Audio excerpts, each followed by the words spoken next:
안녕하세요, 태산입니다. 국경절 연휴 기간 중국의 따마 한 분이 산에서 규정을 어기고 사진을 촬영하다가 낭떠러지로 떨어졌지만 다행히 나뭇가지를 붙잡아 구조되었습니다. 한 여성이 큰 바위 위에서 멋있는 사진을 찍으려다 그만 절벽 아래로 추락해 숨지는 사고가 발생했습니다.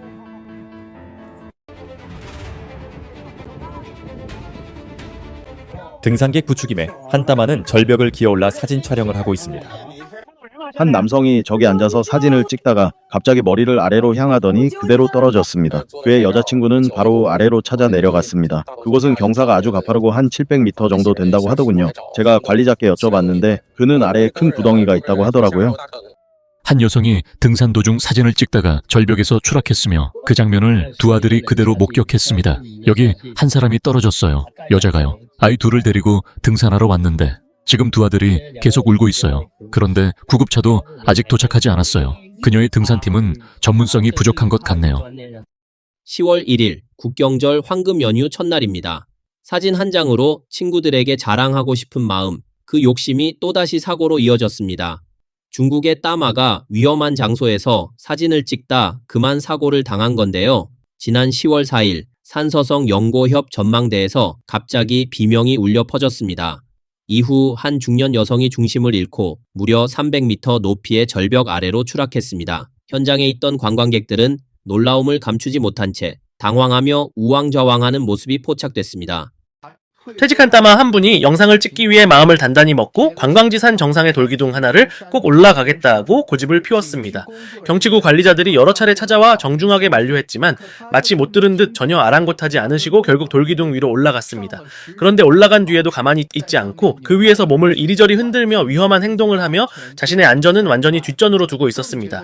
더 황당한 것은 그 따마의 가족분들이 말리지도 않고 오히려 조금 더 놀랍고 독특한 포즈를 취해보라고 부추기며 그렇게 해야 자극적인 장면이 찍힌다고 권했다는 점이었습니다. 하지만 갑자기 거센 돌풍이 불어닥치자 그 따마는 중심을 잃고 그대로 돌기둥에서 산절벽 아래로 떨어졌고 그 자리에서 목숨을 잃었습니다.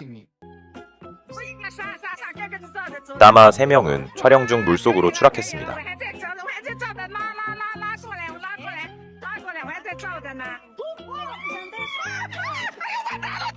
중국의 따마들이 짧은 영상을 찍기 위해 얼마나 무모해질 수 있는지를 보면 스스로가 늘 위험 속에 있다는 사실조차 잊은 듯합니다. 한 따마가 넘어지며 뒤통수를 부딪혔습니다. 따마들이 냇가에서 흥분하여 뛰며 놀던 중 한 따마가 물에 빠졌습니다.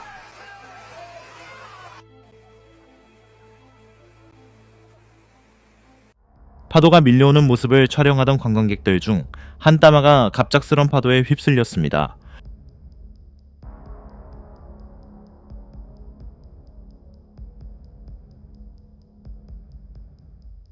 간도 크시네요. 한 따마가 아마 자신의 미모에 너무 심취해서 위험조차 느끼지 못한 것 같습니다. 놀라움을 자아내는 건 이런 행동 하나만이 아닙니다. 일부 중국 관광객들의 수준 낮은 행동은 보는 이로 하여금 말문이 막힐 정도입니다. 분명히 쓰레기를 버리지 말라고 했지만 따마들은 아랑곳하지 않습니다.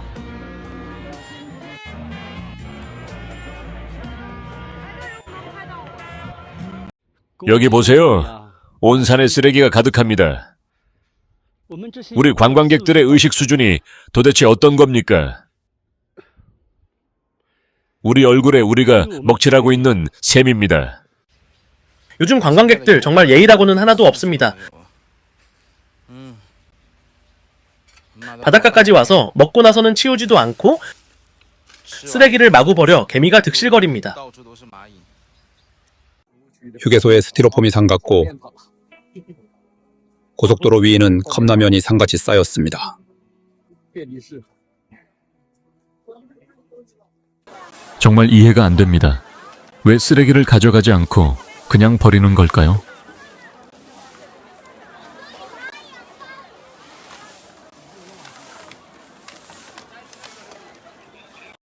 역겹지 않나요? 솔직히 말씀드리면 일부 중국인들은 이 세상에서 같이 살아서는 안 된다고 생각할 정도입니다. 수준이라는 두 글자가 어떤 사람들에게는 전혀 보이지 않아요. 물론 저는 일부 사람들만 말하는 겁니다. 여기 보세요. 이렇게 아름다운 풍경인데 저기 쓰레기 더미를 보세요. 정말 도저히 눈 뜨고 볼 수가 없습니다.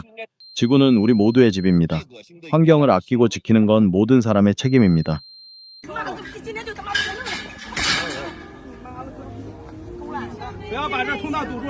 요즘 여행 와보니 예의 없는 사람들이 정말 너무 많습니다. 제가 전망대에서 서 있었는데 휴대폰이 살짝 앞으로 나왔어요. 그런데 어떤 아주머니 한 분이 사진을 찍고 있다가 버럭하며 휴대폰 좀 치워요. 카메라 가리잖아요. 라고 하더라고요. 전 말을 아끼고 그냥 쳐다봤을 뿐인데 본인도 말이 좀 무례했다는 걸 느꼈는지 그제야 죄송한데 휴대폰 조금만 멀리 해주시겠어요? 사진 좀 찍을게요. 라고 했습니다. 그 후 다른 전망 구역으로 이동해 셔틀버스를 기다리고 있었는데 많이 지쳐서 다들 조용히 줄을 서 있던 중이었어요. 버스에 내리는 사람이 적어서 앉을 자리가 없는 상황이었죠. 그때 4명의 젊은이들과 40에서 50대쯤 되어 보이는 아저씨 한 분이 같이 줄에 있었는데요. 남은 자리가 딱 4자리였어요. 그러자 그 젊은이 중 한 명이 무례하게 아저씨에게 내려요 라며 쏘아붙였어요. 그 순간 저는 이렇게 생각했어요. 이 전망대가 당신 집도 아닌데 왜 그 아저씨는 못하지? 줄도 아저씨가 먼저 섰는데 당신들 4명이 같이 타고 싶으면 다음 차를 기다리면 되지. 왜 먼저 줄 선 사람을 내쫓으려고 하지? 며칠 전 제가 태국의 한 마트에서 어떤 사람이 전화 소리를 너무 크게 내는 바람에 주변 태국인들의 시선을 받았던 영상을 공유했었습니다. 그 영상에 대해 댓글로 공감해주신 분들도 많았는데요. 뜻밖에도 이상한 반응을 보인 사람들도 있었습니다. 이분들의 주장을 정리해보면 이렇습니다. 여기가 시끄럽게 떠드는 걸 금지한 장소라고 확실히 정해진 것도 아니잖아. 그럼 내가 좀 크게 말하면 어때서? 해외여행은 돈 쓰러 가는 건데 당당해야지. 중국인이라면 자신감이 있어야 해. 왜 자꾸 스스로를 낮춰? 하지만 말이죠. 그런 게 자신감이 아니라 오히려 우리를 더 부끄럽게 만드는 태도입니다. 규정이라는 건 지키라고 있는 거고 그건 최소한의 선이에요. 그 선조차 지키지 않으면서 말하는 자신감은 결국 전체 이미지를 깎아먹는 자만일 뿐입니다. 아이고 새치기를 하고도 당당하네요.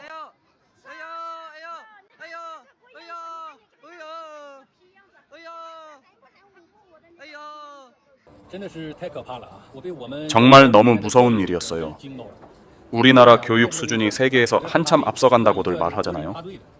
그런데 저는 그 말에 깊은 충격을 받았습니다.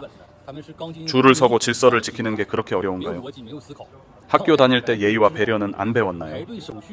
저는 같은 중국인에게 새치기를 당했고 그걸 본 일본인이 저를 앞에 세워주었습니다. 이 상황이 부끄럽지 않나요? 이 1인 미디어 운영자는 속상한 마음을 털어놓았습니다.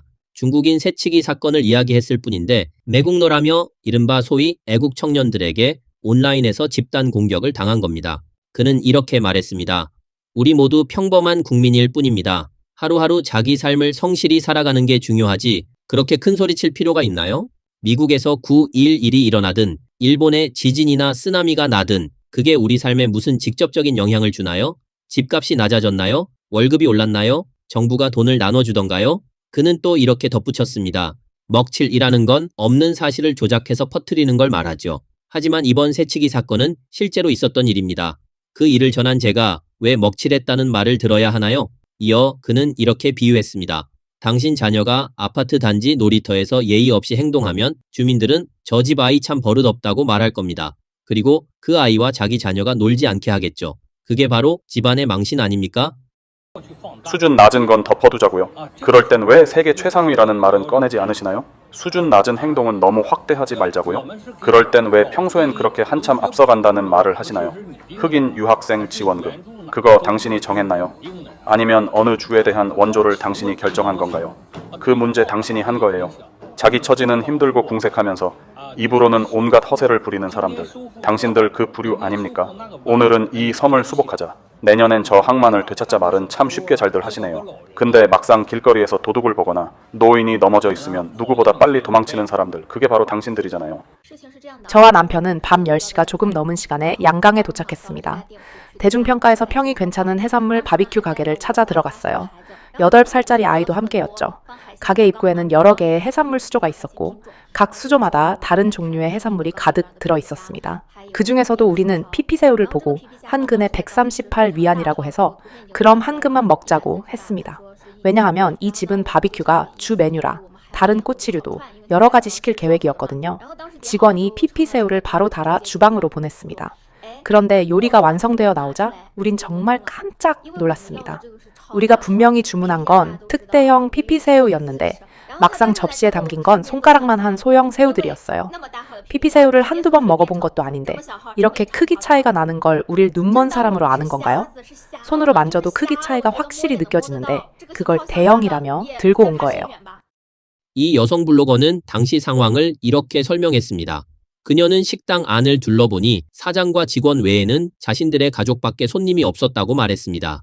따라서 음식이 잘못 나올 가능성은 전혀 없었다고 합니다. 그런데 잠시 뒤 직원이 대형 피피새우 요리를 다시 가져왔을 때 그들은 모두 놀라움을 감추지 못했습니다. 주방에서는 단지 작은 피피새우 위에 두세 마리의 큰 새우를 올렸을 뿐이었습니다. 게다가 그 맛도 매우 이상했다고 합니다. 이에 남편이 직접 사장을 찾아가 항의했지만 사장은 오히려 강한 태도로 이 요리에 문제없다고 맞섰으며 끝까지 죄송하다는 말 한마디조차 하지 않았습니다. 결국 이 가족은 계산을 마치고 식당을 떠났습니다. 여성 블로거는 씁쓸하게 말했습니다. 양강은 바닷가 도시라 해산물 구하기가 아주 쉬운데 사장이 이런 식으로 장사를 하고 그것도 국경절 연휴 기간에 이런 일을 겪게 되어 정말 실망스러웠습니다. 중국의 국경절, 세계가 놀란 건 관광객의 숫자가 아니라 그들의 행동이었습니다. 무너진 건 절벽 위의 따마가 아니라 사회의 양심입니다. 문명은 건물로 세워지는 게 아니라 예의로 세워지는 것입니다. 오늘 영상은 여기까지입니다. 시청해주셔서 감사합니다.